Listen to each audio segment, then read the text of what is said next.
উপভোগ করার জন্য একজোট হয়ে বাঁশের মাচাটাতে বসেছে পলাশ, মৃত্যুঞ্জয় আর সুধা বুড়ো। কিন্তু ঠান্ডা হাওয়া তো দূর, চারিদিকে যেন একটা গুমোট গরম হয়ে রয়েছে।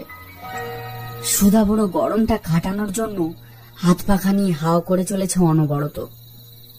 তারা তিনজনই জেলে, নদীতে মাছ ধরে তারপর সেগুলো বাজারে বেচে যা উপার্জন হয় সেটা নিজেদের মধ্যে ভাগ করে নেয় তারা।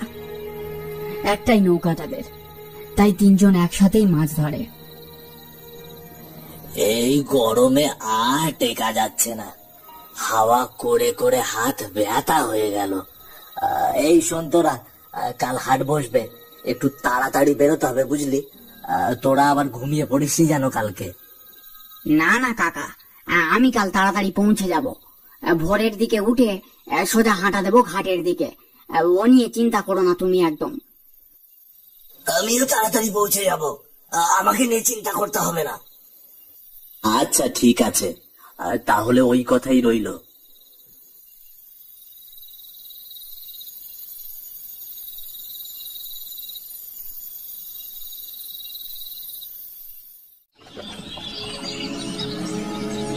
একরাশ আলো ছেড়ে নদীর বুক ছাপিয়ে ধীরে ধীরে উঠতে শুরু করেছে সূর্যটা। তার সাথে ঝাঁকে ঝাঁকে জাল ফেলে চলেছে খাইতরা গ্রামের লোকেরা। জাল ফেলে মাছ ধরাটা তাদের রোজকার জীবিকা। ভোরে ভোরে সবাই বেরিয়ে পড়ে নিজেদের জাল কাঁধে করে। কেউ কেউ নিজেদের ডিঙি টেনে নদীর মাঝে গিয়ে মাছ ধরে, আবার কেউ প্রাচীন পদ্ধতিতে নদী থেকে ডুবন্ত নৌকা উঠিয়ে মাছ ধরে এক অসাধারণ পদ্ধতিতে।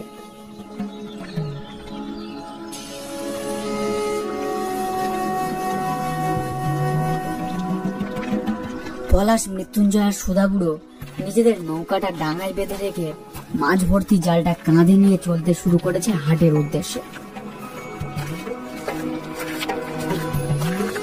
এমন সময় নরেন নিজের জালটা কাঁধে নিয়ে হেলতে দুলতে এগিয়ে আসে তাদের দিকে। কি গো মৃত্যুঞ্জয় দা, আজ তো অনেক মাছ হয়েছে দেখছি তোমাদের, ভালোই তো বেচাকেনা হবে আজকের হাটে, কি বলো? নরেনের কথায় মুখ ভার হয়ে যায় মৃত্যুঞ্জয়ের। সে যেন সম্মত হতে পারছিল না নরেনের এই কথায়। তাই নাকি? তা তুই কি কম মাছ ধরেছিস নাকি? তোর মাছ তো তোর একার, তুই একাই লাভের টাকাটা পাবি, আর আমাদের তো ভাগের মাছ, আমরা তিনজন মিলে ভাগ পাবো লাভের টাকাটা। তাইলে লাভটা কার হবে শুনি? এই চোরছো কেন হে মৃত্যুঞ্জয় দা? আমি তো মজা করে বললুম কথাটা। যাকে তোমরা হাটের দিকে যাচ্ছ তো, আমিও যাবো হাটে, কিন্তু এই ফটকেটা যে কোথায় গেল খুঁজে খুঁজে হয়রান হয়ে যাচ্ছি। কে জানে, একা মাছ ধরছে বোধ হয়। কেন রে, ফটিক আজ তোর সাথে মাছ ধরতে আসেনি? না গো কাকা, আমার মনে হচ্ছে ফটকেটা বোধ হয় পাঁচজলার দিকে গিয়েছে মাছ ধরতে। সে কি রে, ওই জলাটা তো অভিশপ্ত জলা, আর তার উপর ওই জলাতে আবার কুমিরও আছে। সেটা জেনেও কোন আনন্দে গেল পাক জলার দিকে মাছ ধরতে? আর তুই বা জানলি কি করে যে ও পাক জলার দিকে গিয়েছে? আরে সত্য আর ফটকেটা কাল রাতে আমাকে এড়িয়ে নিজেদের মধ্যে কি একটা সলা পরামর্শ করছিল। কানাঘুষো শুনলুম আজ ভোরে নাকি ও আর সত্য পাঁচজলার দিকে গেছে। ও গেছে, যাকগে, আমার কি। তা কাকা, তোমরা কি আজ এখানে দাঁড়িয়ে বেলাটা কাভার করে দেবে ভাবছো নাকি? হাট যে শুরু হয়ে যাবে, সেখানে পৌঁছতে হবে তো নাকি? হ্যাঁ চলো কাকা, আর দেরি করাটা ঠিক হবে না। আচ্ছা চল তাহলে। এই নরেন, তুইও চল, একসাথে যাই আজ সবাই মিলে। নরেন সম্মতি সূচক মাথা নাড়ে।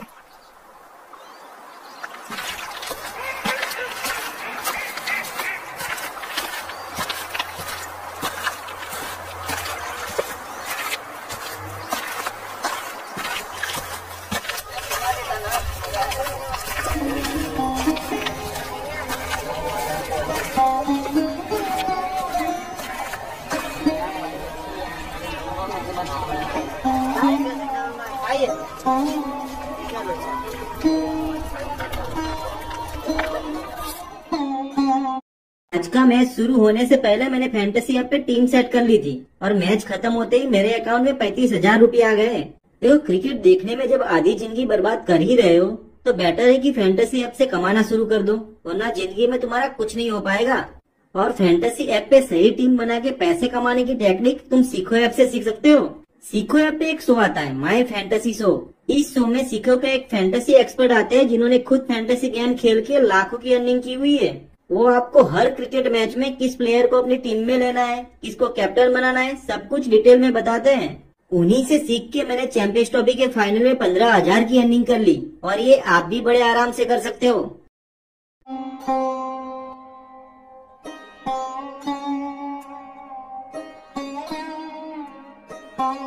হাটের শেষে পলাশ আর সুধা বুড়ো বসে আছে বাঁশের মাচাতে।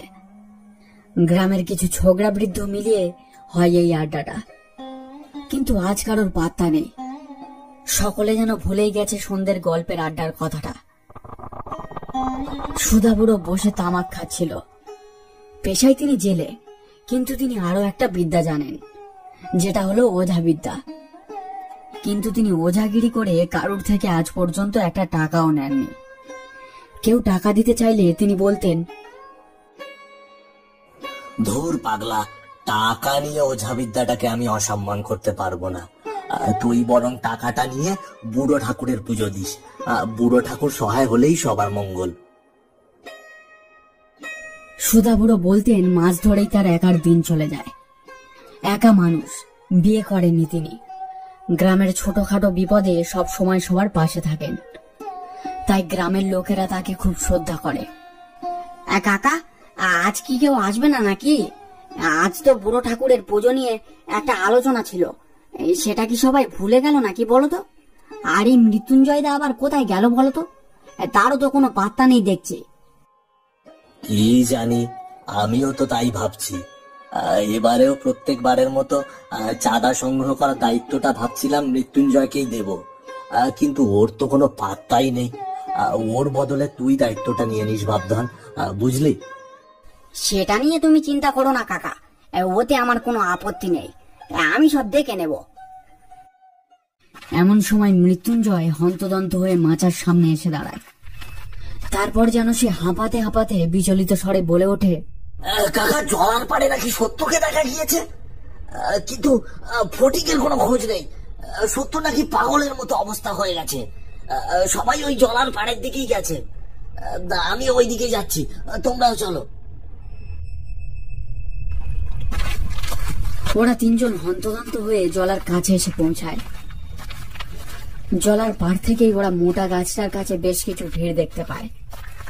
ভিড় পেরিয়ে ওরা সামনে এগিয়ে গিয়ে দেখে সত্য গাছের গোড়ায় বসে পাগলের মতো আচরণ করে চলেছে। দুটো হাত তুলে সে একভাবে মাথা চাবড়াচ্ছে আর এক কথায় আওড়ে চলেছে, ফটিককে টেনে নিল, ফটিককে টেনে নিল, রক্ত রক্ত, কত রক্ত, ফটিককে টেনে নিল, কত রক্ত। ভিড়ের মধ্যে কত লোক কত কথা বলা বলি করে চলেছে। পলাশ সত্যকে কিছু বলতে যাচ্ছিল, কিন্তু সুধা বুড়ো তার কাঁধে হাত রেখে তাকে থামিয়ে দিয়ে নরম স্বরে বলে ওঠে, থাক থাক, কিছু জিজ্ঞেস করিস না এখন। মনে হচ্ছে ও মর্মান্তিক কিছু দেখে ফেলেছে। ওকে আর ঘাটিয়ে লাভ নেই, তুই বরং নরেনকে সামলা। নরেনের চোখে জল। মনে মনে সে প্রচন্ড কষ্ট পেয়েছে এই আকস্মিক দুর্ঘটনায়। কষ্ট পাওয়ারই কথা, ফটিক যে তার অনেক দিনের পুরনো মাছ ধরার সঙ্গী ছিল। হঠাৎ করে কি থেকে যে কি হয়ে গেল।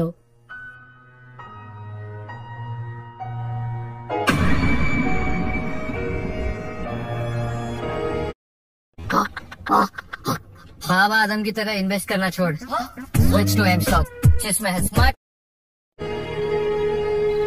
বাঁশের মাচাটাতে বসে পলাশ, মৃত্যুঞ্জয় আর সুধা বুড়ো আবার ঘটনাটা নিয়ে আলোচনা করছিল। আসলে এমন কিছু হয়ে যাবে তারা ঠিক বুঝে উঠতে পারেনি। এমন একটা ঘটনা কিছু বছর আগে ঘটেছিল, কিন্তু সেটা তেমন বড় ছিল না। বাঁধ জলাতে অনেক মাছ পাওয়া যায়, সেই লোভে গ্রামের একজন গিয়েছিল ভোরে মাছ ধরতে।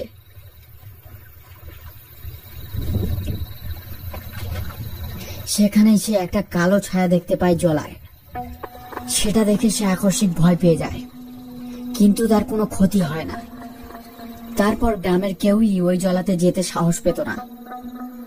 বেশ কিছুদিন আগেই জানা গেছিল যে ওই কালো ছায়াটা আসলে কুমিরের ছিল, কিন্তু সেটা জেনেও বাকি গ্রামের বৃদ্ধরা কত আগে থেকে ছড়িয়ে দিয়ে গেছিল যে ওই জলাটা অভিশপ্ত। ওই জলায় নামলে কেউ বেঁচে ফেরে না। বুঝলে কাকা, আমার মনে হয় এই সত্যটা মিথ্যে বলছে। আমার কেমন যেন একটা সন্দেহ হচ্ছে। ঠিক বলেছিস, আমারও কেমন একটা সন্দেহ হচ্ছিল। নৌকার উপর কুমির উঠে ফটিককে টেনে নিল আর সত্যকে ছেড়ে দিল। সন্দেহজনক ঘটনাটা। আরে বোকার হদ্দরা, এও তো হতে পারে যে ফটিক জাল ফেলে মাছ ধরছিল, আর সেই সময় কুমিরটা এসে জালে টান দিয়ে ফটিককে জলে ফেলে দেয়। তারপর বাকিটা যাই হোক কাকা, নরেনের যে একটা খোঁজ নেওয়া দরকার। হয়তো সে ভয়ে পাকজলার আশেপাশের কোনো একটা ডাঙায় উঠে আছে। সেটার তো একটা খোঁজ নিতে হবে নাকি? আরে পাগল হলি নাকি? সত্য কি আউড়ে যাচ্ছিল শুনিসনি? রক্ত দেখেছে, তার মানে কুমির ওকে টেনে নিয়েছে জলার ভিতরে। তারপর আর কি কিছু বলার থাকে নাকি? মৃত্যুঞ্জয় এবার একটু চুপ হয়ে যায়। সে যেন মন মরা হয়ে পড়ে সুধা বুড়োর এই কথায়। সেটা লক্ষ্য করে পলাশ মৃত্যুঞ্জয়কে বলে, কি গো মৃত্যুঞ্জয় দা, তুমি কেমন মন মরা হয়ে পড়লে যে বড়? কিছু